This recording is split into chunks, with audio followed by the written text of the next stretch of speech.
یہ کچھ نہیں کر پایا، تو بحالت مجبوری پھر پی ڈی ایم کو وہ آگے جو لایا گیا، پی ڈی ایم آگے آئی، آصف زرداری نے اپنے پتے کھیلے اور تحریک عدم اعتماد کامیاب کر کے دکھائی۔ یہ کہہ رہا ہے اسٹیبلشمنٹ نے میرا ساتھ نہیں دیا، تب یار سیاستدان بنو بھائی، اب تم سڑک پہ کھڑے ہو، تمہارے جو نیپیاں بدلنے والے تھے وہ چلے گئے، جس سے تم فیضیاب ہوتے تھے وہ چلے گئے، اب تم سیاستدان بنو اور سیاست کرو۔ محترمہ بے نظیر بھٹو بھی تمہاری طرح 88 میں پہلی بار وزیر اعظم بنی تھی، لیکن اس نے جس جوامردی سے ساری اپوزیشن اور اسٹیبلشمنٹ کا مقابلہ کیا تھا وہ تاریخ کا حصہ ہے۔ کس طرح 89 میں انہوں نے تحریک عدم اعتماد کو ناکام بنایا، جبکہ اسٹیبلشمنٹ بھی آئی جے آئی کے ساتھ تھی، نواز شریف اور اس کے حواریوں کے ساتھ تھی، لیکن پھر بھی محترمہ بے نظیر بھٹو کامیاب رہیں، کیونکہ وہ ایک سیاستدان تھی، سیاستدان کی بیٹی تھی، تو اس لیے انہوں نے سیاسی داؤ پیش کھیلے۔ مجبوری یہاں تھی، تمہارے عدم اعتماد تمہارا بھی جو ہے کلیئر تھا کہ تم جیت جاتے، لیکن بجائے عدم اعتماد کی تحریک پہ کام کرنے کے تم جلسے کرنے نکل پڑے، کوئی کہاں کب جا رہے ہو، کب کہاں جا رہے ہو، کیونکہ تجھے عادت پڑی ہوئی تھی کہ ڈی جی آئی صاحب کو فون کروں گا، وہ سب کو پہلے کی طرح کان سے پکڑ کے لے آئے گا اور بس معاملہ ٹھیک۔ اور شیخ رشید جو تمہارا جوکر وزیر داخلہ تھا اس وقت، وہ بھی ہاتھ مار کے کہتا تھا اپوزیشن والے 172 اراکین کبھی پورے نہیں کر پائیں گے۔ میں کہتا ہوں کچھ بھی نہیں ہوگا، کچھ نہیں ہوگا، اور یہ شیخ رشید جیسے لوگوں نے عمران خان کی لٹیا ڈبو دی، اور یوں عمران خان سڑکوں پہ آ گئے۔ اگر یہ اس وقت حکمت عملی بنا لیتے پرویز الہی کو، تو بعد میں وابڈا کے چیئرمین جنرل مزمل کا فون آیا تو وہ تمہارے پاس چلے آئے، لیکن ایم کیو ایم بھی نہیں جاتی، باب پارٹی بھی نہیں جاتی، اور یہ سارے لوگ تمہارے ساتھ ہوتے اگر اچھی طرح تم پتے کھیلتے اور سب کو عزت دیتے۔ لیکن تم اپنے تکبر اور انا کے اتنے عادی ہو چکے تھے کہ تمہیں پتا تھا کہ یہ بس ایک فون ہوگی، یہ دوبارہ میرے پیچھے کھڑے ہوں گے، لیکن اس بار فون نہیں آیا اور نہیں فون گیا۔ پرویز الہی نے تو تسلی کے لیے فون کر کے پوچھا بھی کہ میں کدھر جاؤں، تو انہوں نے کہا کہ بھائی تمہاری مرضی ہے، ہم کسی کو کچھ نہیں کہیں گے، اب یہ تم لوگوں کی مرضی ہے،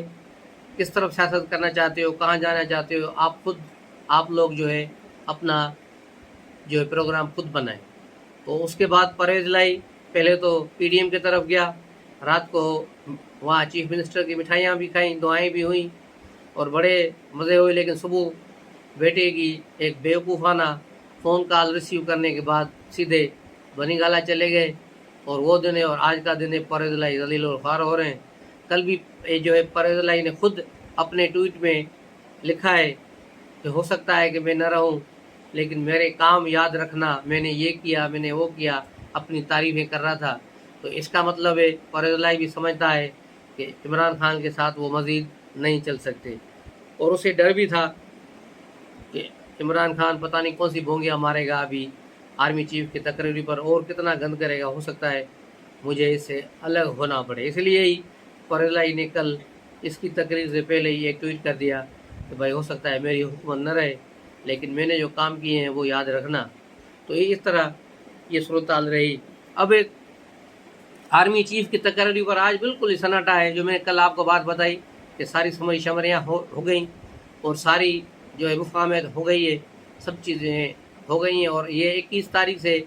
23 تاریخ تک انشاءاللہ اس سارا جو ہے میٹر کلوز ہو جائے گا۔ اپوزیشن جو موجودہ ہے، اپوزیشن تو نہیں، وہ بھی آدھی پاکستان پر گورنمنٹ ہے، اسد عمر اور فواد چودھری آج بھی مختلف بیان بازیاں کر رہے ہیں کہ آرمی چیف کی تقرری پر یہ ہجان ہو گیا ہے، اس پہ یہ ہو گیا ہے۔ بھائی کوئی ہجان نہیں ہوا، ہجان اگر پیدا کیا ہے تو تم نے، تمہاری پارٹی کے تمہارے لیڈروں نے کیا ہے، اسد عمر اور یہ جو سارے لوگ ہیں ان لوگوں نے کیا ہے۔ اور آج زمان پارک سے جو اطلاعات ملی ہیں وہ یہی ہیں کہ عمران خان اب 26 نومبر کو بھی شاید لانگ مارچ میں نہیں آئیں گے، جو 26 تاریخ کو لانگ مارچ تو نہیں ہوگی بلکہ ایک جلسہ ہوگا۔ ابھی جلسہ ریس کورس میں ہوگا، اسٹیڈیم میں ہوگا، یہاں لیاقت باغ میں ہوگا، وہاں سے وہ جلسہ کریں گے اور سب کو ٹاٹا بائے بائے بولیں گے، اور ٹرک کے بتی کے پیچھے سب کو پھر لگائیں گے کہ اب میں فلاں شہر میں جلسہ کروں گا، حقیقی آزادی کی پھر مارچ فلاں شہر سے شروع ہوگی۔ تو یہ اس طرح آپ جلسے کرے گا، جلسے جلوس کرتا رہے گا، گورنمنٹ کو تنبیہ کرتا رہے گا الیکشن تک، اور یہ سلسلہ آپ چلتا رہے گا، لیکن اس کی جو ہوا تھی وہ نکل چکی ہے۔ عمران خان اپنا پورا زور بازو لگا چکے ہیں، 25 مئی کو بھی لگایا اور اس لانگ مارچ میں بھی لگایا۔ پورا نومبر کا مہینہ پنجاب کی سڑکوں پہ خوار ہونے کے بعد اسے عقل آ گئی کہ لوگ لانگ مارچ میں نہیں آ رہے، لوگ اس کے پیچھے نہیں آ رہے، لوگ ووٹ تو دیں گے، لوگ جلسوں میں تو آتے ہیں لیکن کسی احتجاجی تحریک میں نہیں آ رہے۔ یہ چیزیں سب الگ الگ چیزیں ہوتی ہیں، ووٹ دینے والے الگ ہوتے ہیں اور جلسوں میں آنے والے الگ ہوتے ہیں اور احتجاجی تحریکوں میں چلنے والے الگ ہوتے ہیں، لانگ مارچوں جیسے لمبے قافلوں میں چلنے والے کچھ اور ہوتے ہیں۔ یہ ساری سیاست کی ایک الگ الگ کہانیاں ہیں جس کو عمران خان کو سمجھنے میں بہت بڑا وقت لگے گا، اور تب تک میرے خیال میں اس کے ہاتھ میں کچھ بھی نہیں ہوگا۔ میرا تو خیال ہے کہ اسد عمر اور یہ جو ہے، بلکہ پرویز الہی کو بھی میں گزارش کروں گا کہ 8ویں یا میٹرک کی سوشل اسٹڈیز کی کتاب جو ہے عمران خان کو لا کے دیں تاکہ وہ پڑھیں اور دیکھیں کہ سن 58 سے لے کے اب تک پاکستان میں کیا کیا ہوتا رہا۔ یہ جو بار بار کہہ رہا ہے کہ انڈیا کو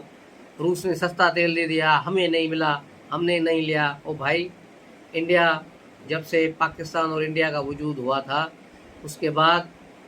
2 وزرائے اعظم نے 2 فیصلے کیے تھے۔ اس وقت جواہر لال نہرو انڈیا کے وزیر اعظم نے فیصلہ کیا کہ ہم رشن بلاک کے ساتھ جائیں گے، وہ سوویت یونین کے پیچھے چلے گئے کیونکہ وہ ان کو سوٹ کرتا تھا۔ ہم لیاقت علی خان نے فیصلہ کیا کہ ہمیں امریکہ کی طرف جانا ہے تو ہم اس کے پیچھے چل پڑے، اور 1958 سے لے کے لیاقت علی خان کے دور سے لے کر آج تک ہم امریکہ کے ساتھ ہی ہیں۔ امریکہ کا جو پہلے معاہدہ تھا سینٹو، اس میں لیاقت علی خان نے پاکستان کو ڈالا، اور اس وقت سے پاکستان سینٹو اور اس کے میں جو رہے، یہ ذوالفقار علی بھٹو نے آ کے اس کو ختم کیا تھا۔ اگر تجھے یاد نہیں یا تمہیں پتہ نہیں تو سوشل اسٹڈیز کی ایک کتاب منگاؤ، اس میں دیکھ لو کہ یہ کیا ہوا تھا۔ تو ذوالفقار علی بھٹو کے کارنامے بات تو تم کرتے ہو، کبھی حمایت کرتے ہو، کبھی اس کی مخالفت کرتے ہو، لیکن سوشل اسٹڈیز کی کتاب پڑھو گے تو بہت سی چیزیں تمہارے سامنے کھل کے آئیں گی کہ بھٹو کیا تھا۔ تو ذوالفقار علی بھٹو نے فارن پالیسیز کو الگ کیا تھا، اپنے طور پہ چلائی تھی، کیونکہ 1970 میں پہلی بار پاک فوج کو جو شکست ہوئی تھی، آدھا پاکستان چلا گیا، 90,000 قیدی انڈیا کے قید میں چلے گئے، تو یہاں مجبوراً اس وقت کے آرمی چیف جنرل گل حسن نے، جو یحییٰ خان کے تھے سبارڈینیٹ تھے، کہا کہ اب وقت آ گیا ہے کہ اقتدار سیاستدانوں کو دیا جائے، ہمیں پیچھے چلا جانا چاہیے، جیسے اب کے دور میں ہو رہا ہے۔ اس زمانے میں بھی یہ ہوا فیصلہ ہوا تھا۔ اس وقت حالانکہ یحییٰ خان نیا آئین لکھنے بیٹھ گیا تھا کہ اب میں دوبارہ باقی پاکستان کا صدر رہوں گا، نیا آئین لکھ رہا تھا، لیکن جنرل گل حسن اور دیگر جنرلوں نے ان سے کہا کہ بس آپ ریزائن دیں، اب آپ کی ضرورت نہیں ہے۔ اور یوں ذوالفقار علی بھٹو جو اس وقت نیو یارک میں موجود تھے اور پاکستان کی نمائندگی کر رہے تھے اقوام متحدہ میں ایز اے فارن منسٹر، کیونکہ وہ اس وقت ایک قومی گورنمنٹ بنائی گئی تھی تاکہ ان حالات سے نکلا جائے۔ نور الامین پاکستان کے نائب صدر تھے، یحییٰ خان صدر تھے، اور بھٹو صاحب وزیر خارجہ تھے۔ بھٹو صاحب وہاں سے سیدھے نکلے، نیو یارک سے اسلام آباد پہنچے، اور آتے ہی جو ہے اپنا صدر کے عہدے کا حلف لیا، اور یہ پاکستان کے پہلے حکمران تھے جنہوں نے لیاقت باغ میں اپنے عہدے کا حلف لیا تھا عوامی اجتماع میں۔ یہ بھی ایک تاریخ کا حصہ ہے، اگر پڑھنا ہے تو وہاں جا کے پڑھو۔ اب ایک اور کردار ہے، سیاست کا تو نہیں ہے لیکن اسلامی تاریخ کا کردار ہے، اور بہت بھیانک کردار ہے، عبداللہ بن سبا۔ عبداللہ بن سبا ایک دراصل یہودی تھا جس نے مسلمانوں کا لبادہ اوڑھا، ساری اس کی تعلیمات حاصل کی اور مسلمانوں کو گمراہ کیا۔ وہ بھی نوجوانوں کو گمراہ کرتا تھا اس زمانے میں۔ اس کا ایک پروگرام بنا ہوا تھا، اس نے ایک جنت بنائی ہوئی تھی نقلی، خوبصورت عورتیں رکھی ہوئی تھی، باغات تھے جنگلوں میں، جس کو بھی وہ پکڑتا تھا نوجوان کو، اس کو